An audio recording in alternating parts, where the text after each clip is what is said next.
Hey there, cats and kitties. I am the Blues Man, Johnny Blues, and with this video I'll be discussing some brief thoughts on episode 6 of the anime series, Hataraku Maou-sama.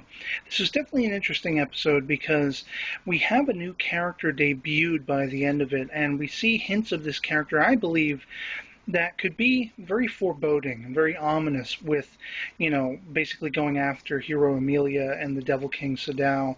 I think it's really interesting because we hearken back to Ent Isla and we see that the church of this demon realm, for all intents and purposes, seems to have some nefarious doings going on within it. I mean, they are basically told that one of their own has defected and gone against the hero. The hero has been decreed dead in Ent Isla and stuff like that.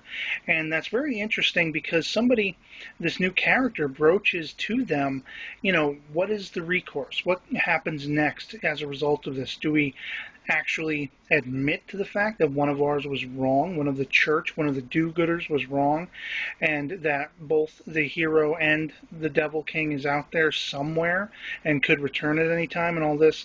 And I love the gray area of the good versus evil argument. I mean, it's not all black and white, much as it is in life. You can never be sure. It goes back to that phrase, one man's murderer is another man's hero. And we're definitely seeing, in a very humorous slant, the Devil King himself kind of straddling that line. He's the perfect example because he's saving people and he's enjoying his life on Earth in human form. And then you have Amelia going to sometimes dastardly deeds to try to keep one-upping him, and keep toe-to-toe with him, put it that way. So this new character, basically, the question is raised by this character: are they going to kill off Amelia, her compatriots, the Devil King and his? I think it's interesting that we have Lucifer now being a part of this after what he tried to unleash. Now he's a part of this very domesticated lifestyle, and he's the, online all day, not really pulling his weight, basically trying to look into games and stuff like that. And it all revolves around a hotspot, so to speak, air quotes, that he fakes in this episode to get the Devil King, Alciel, Hero Amelia, Chiho, all of them into this school to his little hideout just to get his little game console that he left behind. And then, of course, toward the end of this episode, you have the reveal of what I believe at least to be the human hidden, whatever this character was we saw in Ent Isla, bringing about the question, should all these characters be killed off?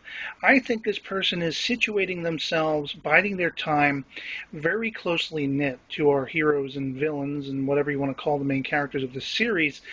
And that, it begs the question, what's going to happen? I mean, is the entirety of Ent Isla maybe going to try to do off with them? And will it end up, as I once speculated, with these characters not wanting to leave Earth, or maybe not being able to? Those are some big questions. I wish we would have gotten a little more insight, too, as much as it was, the point of jokes throughout this episode of what is with their landlord seeming to know more about them, than what's going on and stuff like that. But I think it's interesting that the gates between these worlds have apparently been used before, so I can't wait to find out what's going to be happening. This was an entertaining episode, and yeah, I'd love to hear from you guys in the comments below what you thought of it if you've seen it, and otherwise, that'll be it from me, so I'll catch you later. Peace.